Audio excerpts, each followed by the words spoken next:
అల్లు అర్జున్ నటించిన Pushpa the rise ఏ ముహూర్తాన్ని విడుదలైందో గానీ pan Indian లెవెల్లో అల్లు అర్జున్ స్టార్ హీరోగా ఎదిగారు.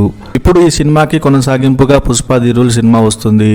ఈ సినిమా కోసం తెలుగు ప్రేక్షకులతో పాటు పాన్ ఇండియన్ ప్రేక్షకులు కూడా ఎదురు చూస్తున్నారు. పుష్ప మొదటి పాటలో అల్లు అర్జున్ యాటిట్యూడ్ కి ఇండియా మొత్తం షేక్ అయింది. సుకుమార్ రాసిన ఒక్కొక్క డైలాగ్ బుల్లెట్ లాగా పేలాయి. సినిమా రైట్స్ కోసం తెలుగు రాష్ట్రాలలో పోటీ ఎక్కువగా ఉంది. హిందీలో కూడా పోటీ ఎక్కువగా ఉంది. ప్రస్తుతం ఈ సినిమాకి సంబంధించి పోస్ట్ ప్రొడక్షన్ వర్క్ జరుగుతుంది. శ్రీ ప్రసాద్ ఈ సినిమాలో మంచి సంగీతాన్ని అందిస్తున్నారు. అయితే ఫిలిం నగర్ లో ఒక వార్త ఇప్పుడు హల్చల్ చేస్తుంది.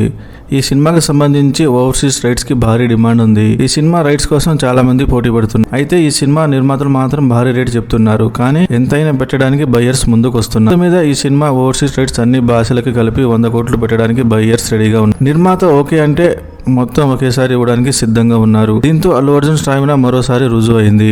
ప్రభాస్ హీరోగా, దీపికా పదుకోన్ హీరోయిన్ గా నటిస్తున్న చిత్రం కల్కి 2829 AD. నాగశ్విన్ దర్శకత్వంలో రూపొందుతున్న ఈ చిత్రంలో లోకనాయకుడు కమల్ హాసన్, అమితాబ్ బచ్చన్ వంటి సూపర్ స్టార్లు నటిస్తున్నారు. దీంతో ఈ చిత్రంపై ప్రపంచవ్యాప్తంగా భారీ అంచనాలు నెలకొన్నాయి. ఇండియన్ సినిమా హిస్టరీలోనే మొట్టమొదటిసారిగా సూపర్ హీరో కాన్సెప్ట్ తో వస్తున్న చిత్రం ఇదే కావడం విశేషం. దీంతో ఈ సినిమా కోసం ప్రపంచవ్యాప్తంగా ప్రేక్షకులు ఎదురుచూస్తున్నారు. అనంత పద్మనాభ స్వామి టెంపుల్ నేపథ్యంలో ఈ సినిమా క్లైమాక్స్ డిజైన్ చేసినట్టు తెలుస్తుంది.